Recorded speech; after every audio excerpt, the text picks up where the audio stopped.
Popcorn World.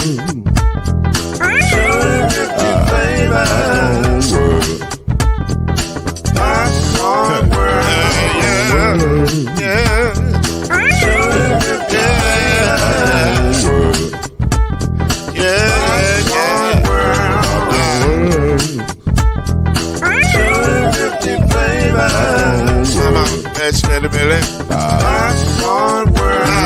Can I make you move now? Yes, I can. So you can get this move in the back of a can. You can make it round the world when the holes in your hand. Popcorn World. 250 flavors gonna make you smile. 250 flavors gonna make you smile. 250 flavors gonna make you smile. I said popcorn make you smile. Ah. Popcorn World.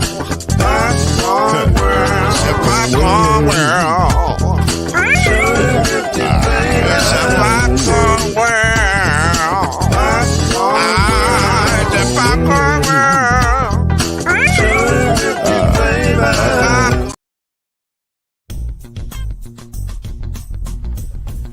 You're now listening to the Brothers of the Five. At shooting guard, it's your boy, Killer Cam. At small forward, it's Reggie Love. At point guard, Steve Major. At power forward, Al B. And at center, Mr. Noise, Lloyd Spence. And now, the Brothers of the Five. Add one more plus me and Well, that's the end of that intro, because we'll have a new intro starting Monday. Or next Wednesday. We'll have a new intro in September. But I liked it. I liked it for what it's been. You know what I'm saying? Yeah. It's been good. Yeah, It's definitely. the same, but the intro will be different. You know what I'm saying? So I'm Lloyd. That's Chad. We up in here. What's going on? What's going on? Rest of the brothers, they on their way. We'll see them when they get here. But we got to keep the train moving tonight. This is our college football preview show. So college football has already started, technically. But this is still considered week 1. So we about to give y'all our predictions for the entire year. I hope y'all ready. We're going to do it 5 style. I hope y'all ready. Chad, first of all, how you feeling, brother? Are you good? A little under the weather, but I'll make it. A little under the weather, but hopefully this show will pick you up tonight. Lift your spirit. It's gonna be like the Jordan flu game. You listen, sometimes you gotta play hurt, Chad. Sometimes you gotta play hurt, right? All right, so let's jump right in, man. We ain't gonna waste no time. Question number 1, we out the gate right now. The biggest story of 2023 has been college football realignment. We can't even get to real college football conversation because college football realignment has dominated the conversation. Even today, they asked the college football playoff committee, the director, I think Jack Schwarbick, met with with some people talking about college football realignment. He said we can't even start to talk about realignment until we fix this ACC problem, which we'll get into tomorrow on Believe in the ACC, 8:00 tomorrow. So my question to you is this. Can the ACC, who's struggling to figure out their situation, and the Pac-12, who's on life support, I don't even know if they're on life support no more. They might just be, they're on life support, but it's like, you know how somebody's, I don't want to sound morbid, but you know how somebody's on life support, but they really, the only thing keeping them alive is the machine. That's the Pac-12 right now. So, but here's the interesting part about it. Technically, as a conference, they still exist.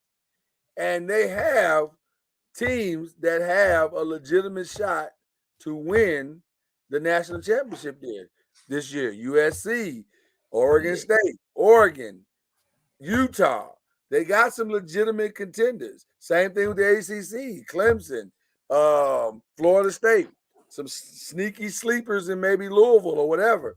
My question to you is, bro, could a national championship possibly save the conference? Well, national championship, I don't think so. I think it's about money. It's all about money. But the Pac-12 has some really good teams in there. Like you're saying, they have four, I think top 4 ranked teams. Right. And so I think that why don't they come together? I would see, ACC, Pac-12 sometime, some type of conjoining. I think that would make a conference a superpower conference, because you say we got the Florida States and the Louisvilles and the Oregons and different things like that. I would like to see them come together and try to make a conference. Technically, there's only 4 Pac-12 teams left. Technically, the only teams that don't have a conference assignment for 2024 are California, Stanford. I think who is the other 3? There's Oregon State. I don't think they have an assignment yet. And Washington State. Maybe Washington State. I think those are the 4. So that's it. I mean, they don't have no other teams. Yeah, so, if they could come together, because they have names, the schools have names, and they definitely have recruiting powerhouses over there. So they would have to get some type of deal there. Do they have names? Stanford's not a name. Stanford is yeah, but Stanford is a name. Let's be clear. Stanford is a name. I agree with you.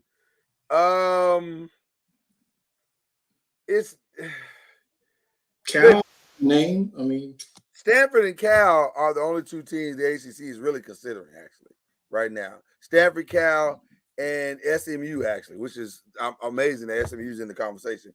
But those 3 schools are the ones that the ACC is considering, and they would have already voted on it, but obviously the shooting went down on Monday. So our condolences and thoughts are with UNC Chapel over that craziness over there.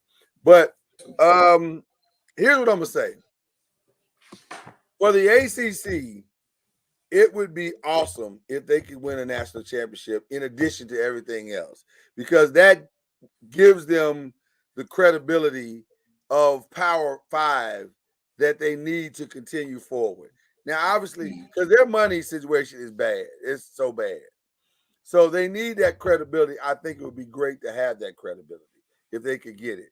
Now, I think the Pac-12 is a Rapsy-Scapsy. It's over. There's no, it wouldn't matter because USC is leaving and they're going to the Big Ten. Yeah. It don't matter. It's over.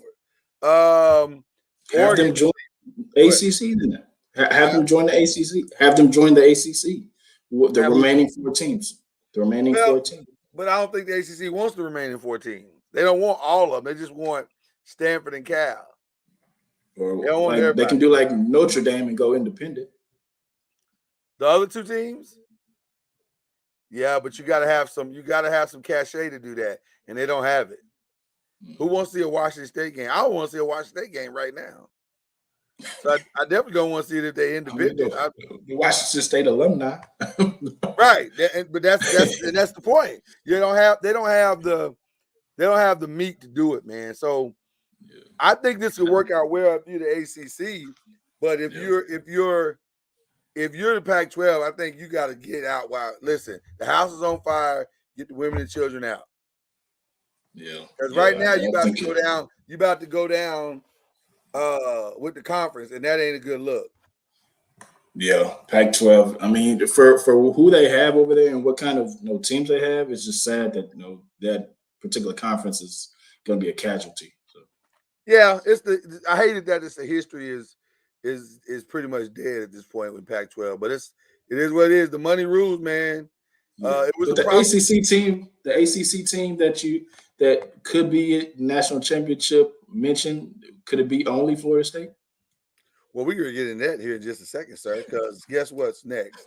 Question number 2, who wins the conference? And we're gonna start with the Big 12. We're gonna come back to the ACC, but we're gonna start with the Big 12. You might be shocked by my answer. Okay. I think it's Texas. I'm not shocked. I had them I on the think radar. Texas is gonna win it.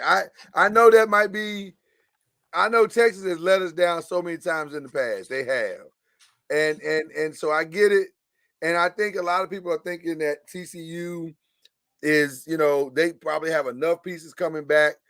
I think Texas is legit. I think they're the real thing. I think Sarkisian has figured some things out, and I think he wants to go into the SEC riding a high. Yeah. So in his mind, I got to dominate the Big 12 on the way out the door and send a message to the SEC. So I think Texas is going to win the Big 12. Yeah, I mean, it's not too hard to go against you on that. I was looking at Texas, and they got Ewers back, the quarterback Ewers back. So yeah. I think they they have a viable shot to definitely be able to compete at a high level. So yeah. All right, so we're going with Texas. Yeah. What about the Big Ten? Well, Well, I know which way you're going. Well, Big Ten this year or next year? No, Big Ten right now.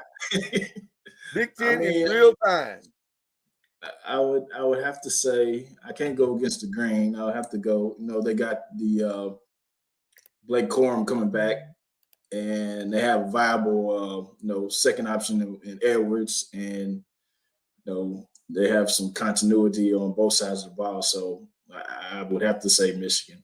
I think this is a year. Hopefully they get over the hump, but they have Harbaugh has that imposed 3-game suspension, so they can't let one of those teams sneak up and steal a victory. Who are the first 3 teams? Because it might not even matter. Let me see. First 3 teams are I think it's East Carolina, UNLV, and I think they'll be fine. Yeah. Harbaugh could essentially take the first 5 games off, and I think they'd be fine. I don't know. It's just sometimes those teams that you don't expect to win in certain circumstances, they steal a victory. So I'm not going to chance it at all. But I'll go with Michigan. I love you. You're my little brother. I love you to death with all my heart. I gotta say Ohio State, man. I'm gonna tell you something. I think I have a prediction, and you'll understand why when we get to question 3. Mm-hmm. But I think we're about to see a performance for the ages, like an all-time legendary performance. It just feels like there's a player on Ohio State that if his quarterback does not screw this up, I just think we're about to see something special, something really, really special. So I'm going to Ohio State. I'll get into the reasons here in just a minute on question 3. Who's throwing them the ball, though? I know. I'm concerned about that too. I am. But I'm going to tell you something. I think that talent is at a level to where it may not even matter. It may just – I think he is going to be the Mike Evans to that quarterback's Johnny Manziel, if you understand what I'm saying. Because everybody would say, oh, Johnny Manziel's amazing. He's amazing. He wasn't. He wasn't amazing. He just had an incredible receiver named Mike Evans that made him look amazing. And I think we're about to see something similar here. So I'm going with Ohio State, but not by a lot. I'm saying it comes down to Ohio State, Michigan again, and Ohio State squeaks it out. All right. So in what is left in the Pac-12, I'm not going to surprise anybody here tonight. I think Caleb Williams is that good. I just think he's that good. And I'm not talking about what he did this past weekend, because I don't think this past weekend's game matters much. I just think he is that good. See, John is saying Oregon. Let me say something, John. Oregon, fool me once, shame on me. No. Fool me once, fool me twice, shame on you for trying. I am not going to be fooled by Oregon again. I am going to account Caleb Williams' performance, because to have that be the first game, even though, we know how great he is, having that be the first game, and you kind of make a statement on your first game. I mean, that was pretty impressive. So I would have to say USC would be my choice as well. I don't really see anybody else that would interest me as far as competing against them in the Pac-12. I think by the end of the season, it's gonna be this Heisman race is gonna be something special. So I'm going USC. All right. Now we at the ACC. This is what you wanted. You said, is there another team that can compete in the ACC besides Florida State? I think the ACC is going to be very highly competitive. I think Clemson's going to be there. I think North Carolina's going to be there. I'm very tempted solely on the basis of their schedule to say that Louisville's going to be there because their schedule. First of all, a lot of people don't know this, but Louisville pulled to Colorado, and they basically gutted a lot of those players out of there, and they got like 25, 27 kids out of the transfer portal, and basically rebuilt the entire team. So I think it's going to be, and the quarterback that they brought in to coach under the new coach, Jeff Brom, he is very familiar with that system because he played for Coach Brom at Purdue. So the learning curve shrunk tremendously. So I think there are going to be several competitors in the ACC. But having said that, I don't know if anybody is going to be as good as Florida State. I think Florida State, and I saw John say Clemson or UNC. I think Florida State is going to – I think they have all of the pieces now to be what Florida State used to be. And Jordan Travis has finally grown up, and I think you're going to see him. That LSU win last year on the road was massive. And I think he took a massive step forward last year, and I think he takes the final step forward this year. I still don't know if he's a first round, second round, or even a third round quarterback yet. I think he may be probably fourth or fifth round. But I think from a college football perspective, he's ready. So I think this is his year to come out and do some amazing things. Yeah, I definitely agree with you because at Florida State, they definitely are ascending up, and they do have a viable option, to be able to get to the playoffs and the championship. So, absolutely, like you said, I think it depends on Jordan Travis' success. I think his success is going to be, a lot of, how they go. Yeah. And I'll make this prediction to you as well.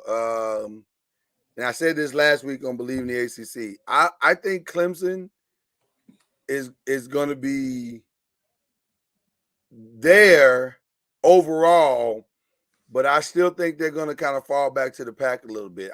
This is going to be an interesting year for them because they bet a lot on Klubnik and I think toward the end of last year, he wasn't as great as people thought. Or that anybody, no, he's a freshman, so we're gonna stall him out on that part. But I think he wasn't. He took some serious growing pains toward the end of the year, and I think he's not done with those growing pains yet. So I think that on the road on a couple of those games, it could get a little tricky. They have an interesting schedule. It's a little more challenging than you might think that it might be. Matter of fact, this opening game is challenging.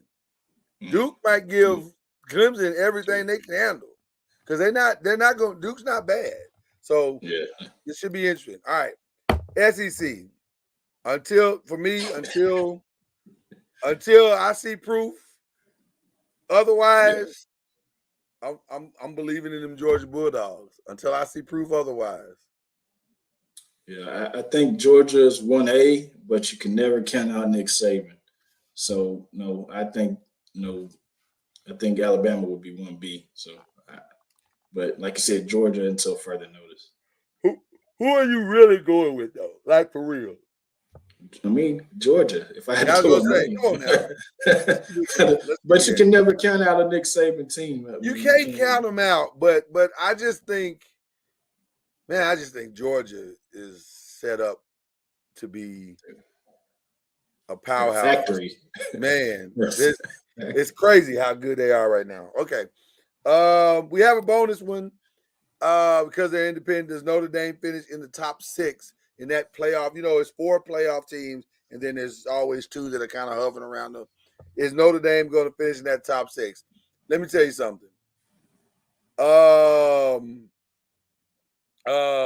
John is saying, yeah. John, I love you, man. I'm gonna say this to you. I've been watching Sam Hartman for 4 years. And I know a lot of people are screaming his name after them 4 touchdowns last week. But ladies and gentlemen, those 4 touchdowns was against Navy. Navy should have disbanded that football program a long time ago. Oh, wow. I do not believe. I am not buying it at all. So no, in my opinion, they will not finish in the top 6. Yeah, I mean, that team is going to go how he goes. So if he has a good game, they're going to look good. If they have a bad game, they're going to look terrible. So I don't know how long he can keep that up based off the level of competition that they play. So, I mean, it looked good the first game, but we'll see. To me, he looked like the Sam Hartman I've always known. He always looks good against lesser competition. But boy, when you put him in against the real ones, totally different situation. So I think he's going to be what he's always been. I think at this point in his football career, I think it's impossible for him to be anything else. So there you go. Wow. All right. Wow. Question number 3. Who are your Heisman favorites and sleepers? You want to go first? Sure. Jump on in there, brother. I mean, it's really 2 people. Really, I think it's really Okay, you saying 2. Who you saying? I think it's Caleb Williams and Marvin Harrison Jr. Okay, so who you going with? But my sleeper, I mean, that's tough. That's tough. If you say Marvin Harris is going to have the year you think he is, I probably have to go with him. As your I have to sleeper? go with him. Okay, he's not my sleeper. He's my pick. He's your favorite. Okay, He's all my right. pick. But my sleeper, if everything goes the way this coach, thinks he's going to go, I think it's Shedeur Sanders. Oh, that's a good sleeper. That is a good sleeper. Let me tell you something. That is a good sleeper. What is John saying? John is saying Drake May, Caleb Close, Bo Nix is a sleeper. Not bad at all. I think all of those players are definitely going to be in the mix. Listen, I need everybody to listen to me when I say this. I think we're about to see something special. As special as Devontae Smith was, I need you to think, first of all, I think Devontae Smith, college Devontae Smith was one of the most outstanding receivers I'd ever seen. And Marvin Harrison is better. He's better. He's got the body. He's got the speed. He's got his dad's skills. And he's got a pure football mind. I think if his quarterback can just put the ball in his general area, you're about to see one of the most special performances you have ever witnessed in college football. I think Marvin Harrison is my favorite. I think Caleb's going to be right there. I think Drake's going to be right there. I think you're going to see something special. But I do have a sleeper that's very interesting. And I'm surprised Reggie hadn't showed up yet because he and I talked about it today. If this kid can finally put it together, because he has all of the intangibles, if he can finally put it together the way his talent says he could, Jaden Daniels is going to be in the mix as well. I think KJ Jefferson of Arkansas could be a very interesting moment in time.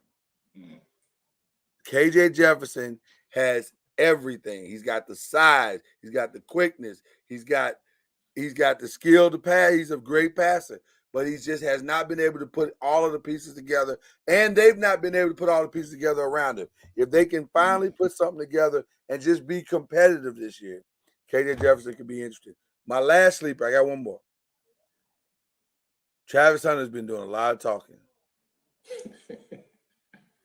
is Travis Hunter can be something special in some of these more high-profile games.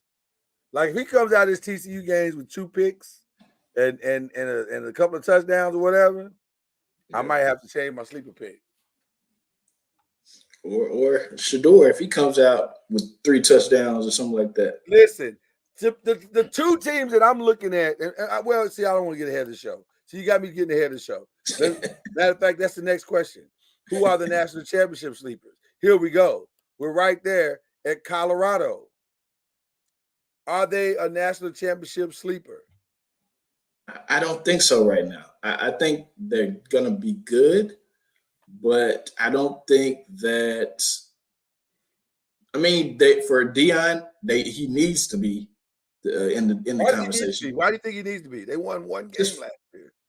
Just for the validity of the move he made, and as far as but they won 1 game last year. Yeah, but I'm saying all these expectations that he brings and everything like that. Yeah, I mean their ceiling is low. Their ceiling, all they have to do is win 2 games. And I was gonna say, I know what he wants in his heart, but let's be real. You won 1 game last year, and I think the year before they won 1 game. So if you win 3 games, you beat both years' totals. So, and that doesn't make a national championship sleeper, though. No, it doesn't. So here's what I'm gonna say, and I agree with you.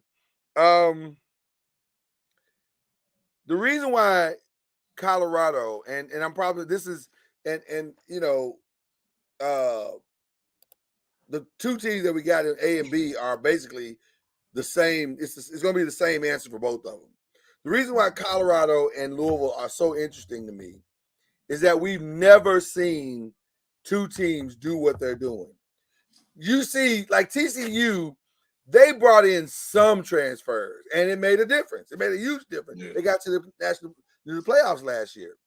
But we've never seen anybody basically gut their entire team. Deion got rid of everybody except for like 9 players. Yeah.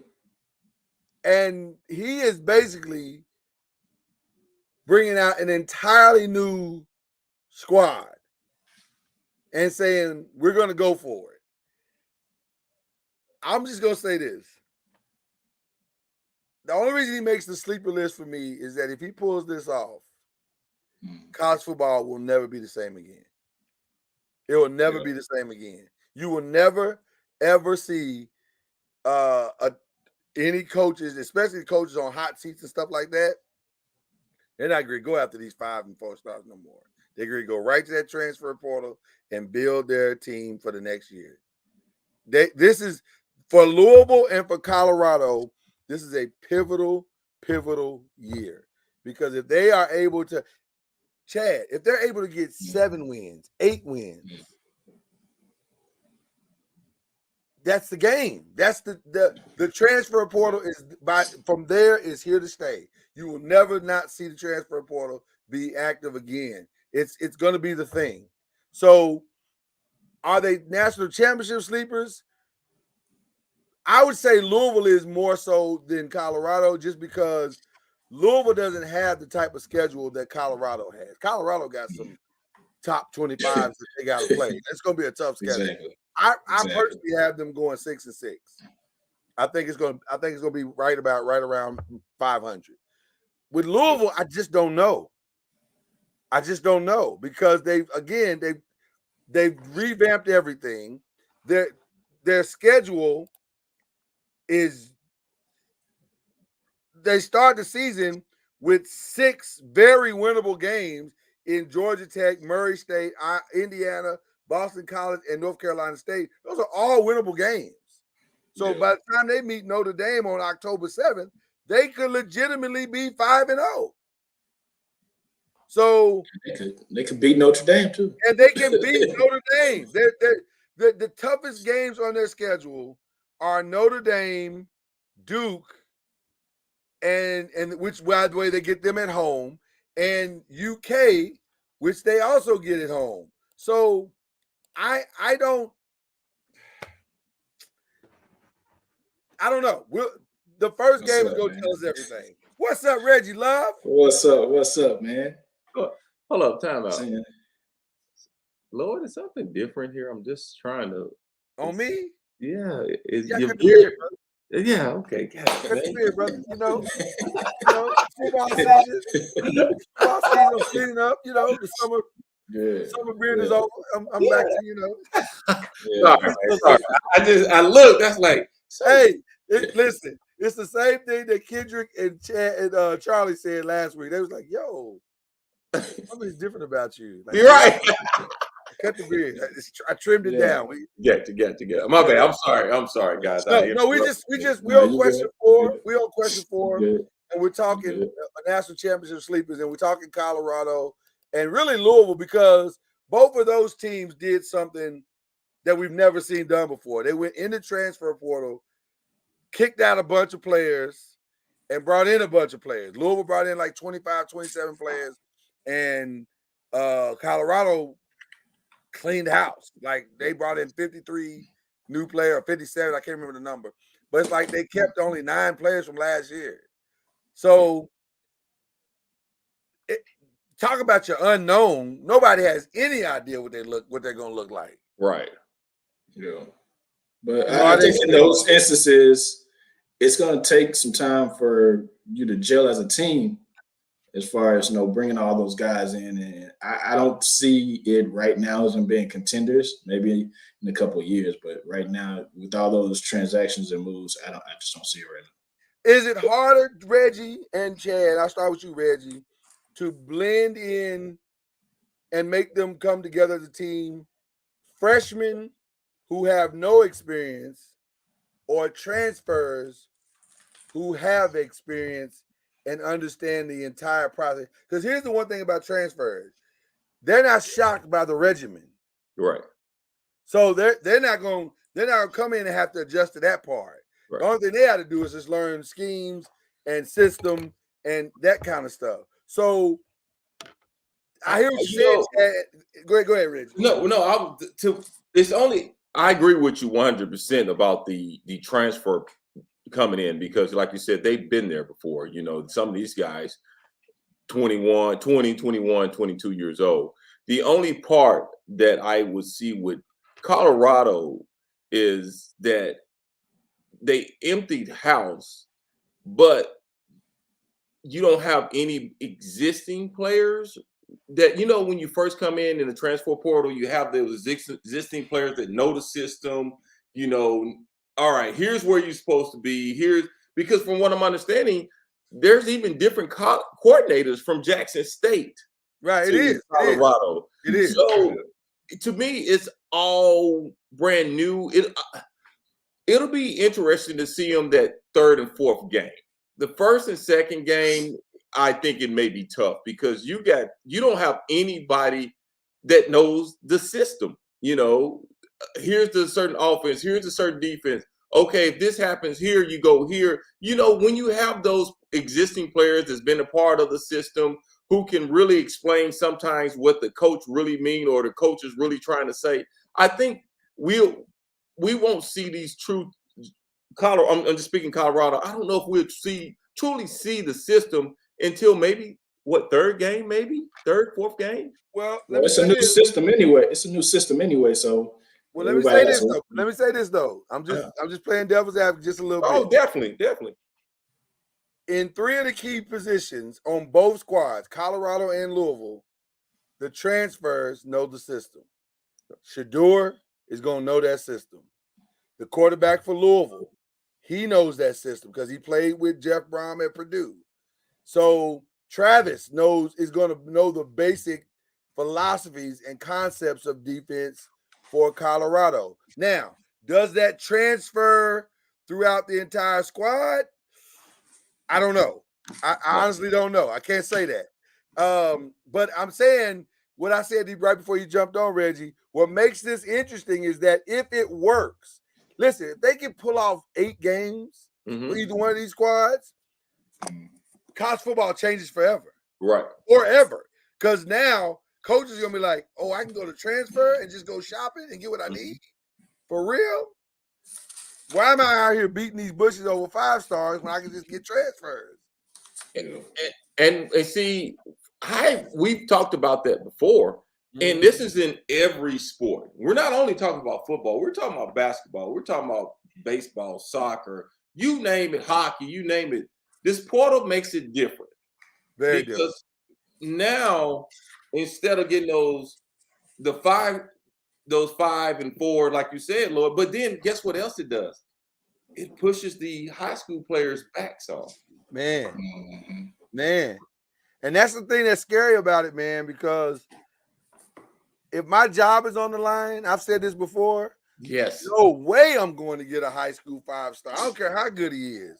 If I got a chance between that 5-star would have to be one of the greatest, and he'd have to be almost a guaranteed hit for me to go recruit him and bring him in over somebody that I know has proven he can do it and he just needs a new place to play. I mean, well, just look at San Diego State last year, who made it to the finals game in the NCAA tournament. Look at them. Yeah, in basketball. It's the same thing. And by the way, that's 2 years in a row. Yeah, and we're gonna see it again. We're gonna see it 2 years in a row. Baylor, now San Diego State. and we're gonna see at least 2 more years. Let's don't forget, we still have that 2020 COVID year class. Yep. That you have, those players are still funneling through. So that'll probably be another 2 years before that actually funnels out. So, and that accounts for football too. Now we're going to see some 24, 25-year-old seniors. I mean, and you never know. Colorado might have got a few of them. So I think Colorado is poised to do.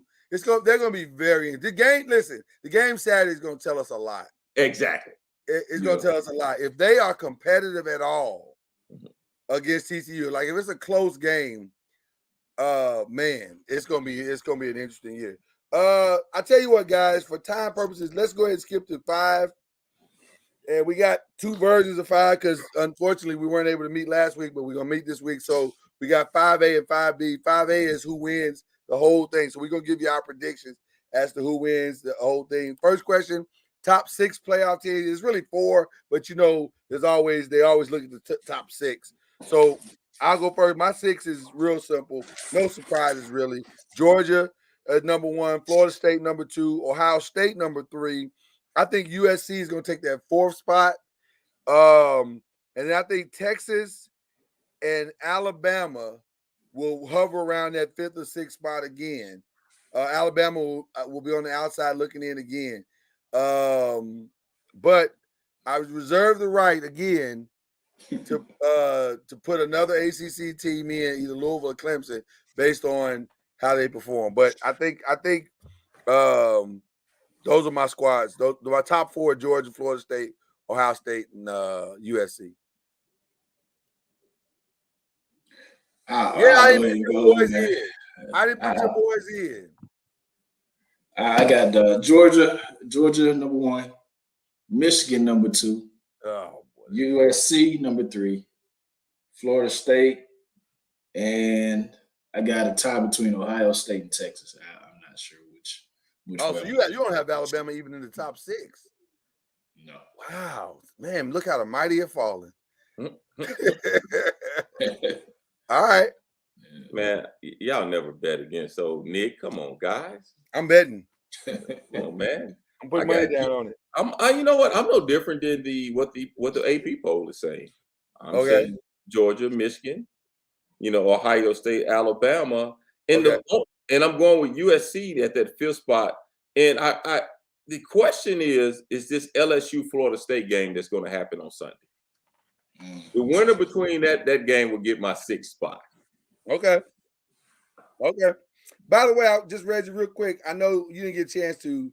Who's your Heisman front runner and who's your sleeper? Mine was Marvin Harrison Jr. I think we're about to see something special with this kid. And my sleeper, you kind of spoiled it for me when we talked earlier, but I'm gonna go ahead and say it now. It's KJ Jefferson. I think if he can finally put the pieces together, all of the tools are there for him to do something special this year. Because usually one of the candidates that makes it to the Heisman Trophy is somebody that comes out of nowhere, like Max Duggan, comes out of nowhere and gets some upsets and shocks the world kind of thing. And I don't think anybody is more poised to do upsets and shock the world than KJ Jefferson. Well, Except hey, for my leading candidate is the repeat Heisman. That's my so that's my leading candidate. Okay. Yeah, so but I'm gonna go with Arkansas too, but I'm gonna go with a different name. Oh, And he's starting to get a little traction here. And that's Rocket Sanders. He's already ranked. ESPN has him in the top 5 in running backs now. yeah. If I really think that's a sleeper there. If he's poised to maybe get anywhere between the 1,500 and 2,000 yard. I'm gonna say at least a 1,500 yard season. Well, here's what makes your pick so interesting, because if your pick performs well, then I think my pick automatically gets in. Well, it depends though. See, here's the thing. If KJ can really improve on his accuracy and stay consistent, and not only just stay consistent in between those numbers. Yeah. I actually, you have something special because he's on a lot of watch lists now. So I agree. He is. He absolutely is. Yeah. So, He's gonna be and he's a senior now, and he's a veteran player in college football. Yeah. All right, let's go to this one. National championship game. Who's gonna be? Oh, Let me go ahead and get mine out. Go ahead. Well, we know it's Michigan and somebody. Michigan and Georgia, man. Michigan and Georgia. Okay. We're gonna finally crack that code. This was no mystery, Chad. There's no mystery involved whatsoever. Reggie, who you got? not so fast, my friend. Okay. I will think the game of the year would be Georgia and USC. Oh, okay. I don't think there's nobody in the Pac-12 could beat USC. And I think they may have I don't think they will let Utah upset them again this year because they're going to be ready, and they're definitely, because he was a first-year coach. I don't think they're going to lose a game in the Pac-12 this year. So why I say they're going to walk right into the national championship game. Oh wow. Okay. All right. Shout out to the great Lee Corso, because that's one of the greatest lines of all time. I know it. I love it. Not so fast, my friend. I think I'll use it as well. Not so fast, my friend. I think we're all in agreement that Georgia's going to get there. Right. Barring an unprecedented collapse. Right. I think Georgia's going to get there. Yeah. But again, I'm going to reiterate. I don't listen. All the quarterback for Ohio State has to do is just put the ball in the general vicinity of Marvin Harrison, and he will be special. I think he's going to break records this year. I think he's going to shock the nation. And I'm going to say something else that's going to really throw everybody off. I hope you're ready. All right.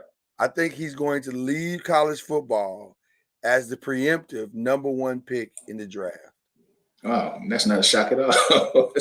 Well, it is kind of, because it's normally a quarterback or a lineman or whatever. And a receiver doesn't normally go #1 overall. But I think that talent, I think we're looking at somebody that could be a generational talent. And and when I saw him play last year, I said, my God, he reminded me so much of his father. But he's better at this, and he should be, because he has all of his dad. He's bigger, and he's got his daddy's knowledge. It's clear his dad has coached him, because he does everything right. If he ain't getting the ball, it's not because of him. Right. It's because somebody ain't reading something right. So I just think are the Giants tanking? Huh? Are the Giants going to tank? No, we're going after it this year. We ain't doing that. That's next week's show, and I'll be back with you on that. But no, we ain't tanking. No. Not for a generational talent. Hey, you don't you need a receiver for your new quarterback? Generational talents come every year. So he didn't get what I said, did he? I don't mind tanking. I have a lot to say about that next week. I know. I know that I said new quarterback, right? I heard you. I'm gonna leave it at that, and we're gonna hold that for next week. I love my quarterback. Okay. No, I'm talking about them Cowboys new quarterback. Oh, they definitely need to tank for their quarterback. We'll get to that next week. Shout out to Matthew Stafford. Okay. So the national champion, I think we probably all in agreement. I don't think, man, as great as I think my guy is, Marvin, it ain't enough to beat Georgia. But Let's you be know, we Or got Caleb. we got a new quarterback in town in Georgia this year too. They do, but he would have to be so horrible. I mean, he'd have to be one of the worst of all time to screw this up, because you're not going to be able to score. But first of all he got to do is put up 15 points and they win. So I just don't see the path for anybody to stop that defense. I don't see it. Yeah. Well, with a new quarterback, you could be vulnerable, even though it's Georgia. You could be vulnerable on the offensive side of the ball. So Okay, so who you going with? Georgia. Okay, all right. I thought you were gonna say Michigan. I mean, my head says You're gonna root for Georgia. Michigan. My heart say, yeah. Yeah, you're gonna root for Michigan. But you're not. But you know, on paper you got to say So, speaking of Michigan, when is Harbaugh back? 4 games? He's out 4? He's out 3 games. 3. But 3, and your coordinator's out a game or 2 too, isn't he? Yes, sir. I mean, I'll since we're on college football, how do you get in trouble with the NIL this year? That's what I'm trying to figure out. I don't know. That was weird, but I don't know. Yeah. It's hard to even understand what that whole is. I haven't really, to be honest with you, dove into the depth of how bad it really was. Right. But it sounds dumb, and he just, you know, I don't think he really understands the rules of college football anyway. So yeah, I'd have to tell y'all offline about that situation. Okay, fair enough. We can't wait to hear it. All right. So we normally start our predictions. We do 5 predictions. And so we're gonna go ahead and do that. Colorado TCU, who you got? Going with TCU. I love Prime. That's my guy. I love him. But for his first year, I'm going to say I'm gonna ride with TCU. I'll say this: if Prime pulls this off, it will have to go down as one of the greatest upsets in college football, because this is a team that was 1-11, right? And they gutted it. And he pulls off a win against a top 17 team that just came from the national championship. That just came from right. This would be one of the greatest upsets of all time. Having said that, give me TCU. All right. Give me TCU. LSU versus Florida State. I think Florida State's for real, man. I think Florida State's for real.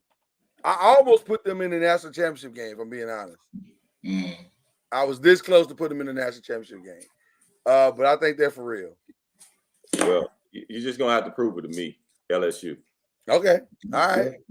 I think they will prove it to you this weekend. Hey, listen, keep in mind, they beat LSU last year in Baton Rouge. Right. Yeah. I will stand in solidarity with you and Charlie. I'm going with FSU.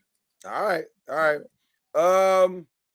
This game interests me only that I'm just trying to see what the hell just happened with Louisville.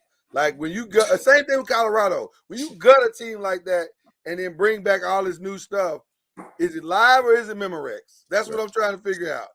So I'm gonna go with my head and my heart and my head rather, and I'm gonna say Louisville, but I don't know. I honestly do not know. I'm only going with Louisville because I don't think Georgia Tech's gonna be that good. Yeah, so is Georgia Tech still running the triple option? Let me go with Louisville. No.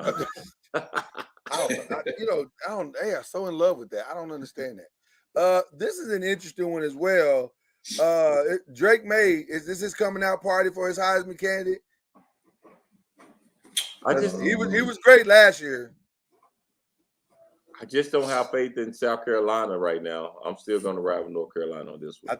I think I'm going North Carolina as well. Next, I don't know how we ended up with so many ACC games this week, by the way. This one is interesting because it's at Duke, and Duke's Riley Leonard is the quarterback, and he's not bad. He was actually really good last year. Duke put up a lot of upsets last year and beat people they wasn't supposed to beat. And they've gotten better. I feel like Clemson said, you know what? We took a year or 2 off. Let's get back in the mix a little bit. I'm going with Clemson. You going with Clemson? Yeah, I'm going with Clemson for obvious reasons that that coach over there needs to have a winning season because the people in Clemson is not going to like him if he keeps losing. So I think Clemson will get this one. The game is on Monday, I believe. They got the whole stage to themselves. And I believe that on Monday or Tuesday morning, the whole nation will be talking about how Duke stormed the field and after they beat Clemson by 3 points on a field goal. Give me Duke in an upset. Wow. And Clemson starts the season behind the 8 ball, trying to figure out what the heck just happened. Yeah. You know what? How about that for bold predictions? That's Super Bowl. That's Super Bowl right there. Listen, I come back. Hey, I come back here on next Wednesday, and Duke would have lost that game by 40. But that's our predictions for college football. I don't know if we surprised anybody with some of these, but hopefully we gave you some perspective. You guys got any shout outs? Shout outs tonight. We're back, guys. We're back. We are back. Feels good to be back. Actually, I do got some shout outs, man. First off, I want to shout out my son, Mason. He had a birthday over the weekend, turned 8. Definitely shout him out. Also, shout out my boy Reggie, who had a birthday recently as well. Oh, man. You know what I'm saying? Happy 55th. That's right. Hey. Can you go back and delete that part? I just need you to go back and delete it. Don't worry about it. You know, drugs. Hey, drugs is a dangerous thing, brother. I am on cough syrup. And also, man, I said it a couple weeks ago, man. Congrats to your daughter Paris. You know, the Williams and the Love family, man. That's a huge accomplishment. So, definitely looking to see how she does in soccer and following her. And also, shout out to the couple, Selena and Derek Smith, on their anniversary, man. So that's all my shout outs for today, brothers. And also shout you guys out, man. Shout you guys out in the Five Nation, and having Reggie back, man. Good to see you guys. That's what's I up. appreciate that, man. Also, shout out Kim, man. Shout out Kim, man. Definitely. Definitely. Yeah, they look old. They They're definitely gonna do some testing. Yeah. After that game, because it was some old 12-year-olds. Who you shouting out, Reg? Man, I'm just gonna follow everyone that Chad said, man. I'm piggybacking on all of them, but I definitely got to give a shout out to my baby girl, Paris, man. I'm super proud of her verbal commitment to Northwest Oklahoma State for soccer. Hey, man, I'm so proud of her, man. She worked hard this summer, and she deserves it, man. So definitely a shout out to that, man, and shout out to you guys, man, to be back, to be chatting it up a little bit with you guys. Yeah, running a little bit late. That little one, that 2-year-old said, Dad, come here. That's right. I ain't mad at her. Terrible twos, man. Terrible twos. We ain't mad at her. We ain't even mad at her. I know it, man. So, but hey, and like I said, shout out to my sidekick Mason, man. I'm about ready to get that. Hey, we got to start dribbling with the left hand before you learn how to cross over. Remember that at all times, brother. He knows how to do all that already. So you late. Yeah, happy birthday to him, man. Thank you. For me, I echo everything that you guys said. And especially with Mason and Paris and you, Reg, happy birthday, bro. But I want to go back outside in the sports world just for a second or two, because I don't think we were here last week and we didn't get a chance to celebrate Sha'Carri Richardson in what I think is one of the greatest races, 100 meters I've ever seen. Shout out to her for just turning that whole situation around, her whole situation around, and becoming the athlete we all felt like she could be. So shout out to her. And then my last one, man, shout out to the great Simone Biles. Right. To go from having, that mental health stuff that she was going through, to winning your 8th world championship. 8 world championships. Wow. And by the way, looking like you should give her the gold medal right now. Man, she was dominant in the world championship. So shout out to her. And man, she makes you so proud, man. Can you give Noah a little credit? I'm gonna give Noah a shout out because they won the relay. Not for what he said, but for what he did. Right. I'm gonna give him some love for winning the relay. I'm gonna give him some love for winning the relay and for winning the 100 meter. Yeah, he won the 100 meter as well. Shout out to Noah Lyles for real. And definitely shout out to USA for winning the Little League World Series. And it was the World Series, like Noah said. It was the world. It wasn't just the United States. It was the world. So there you go. All right, y'all. We love y'all so much. We so glad to be back. Next week, NFL predictions, and we got some. Now we might have some shockers for you next week for sure. We definitely may have some shockers for you next week.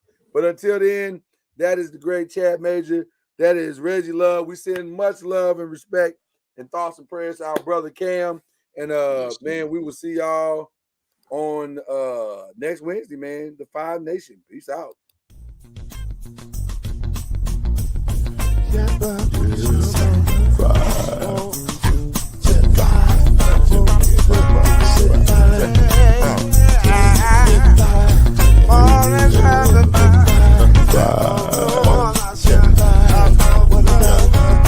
Five will get you 10 when you're plugging in with the five.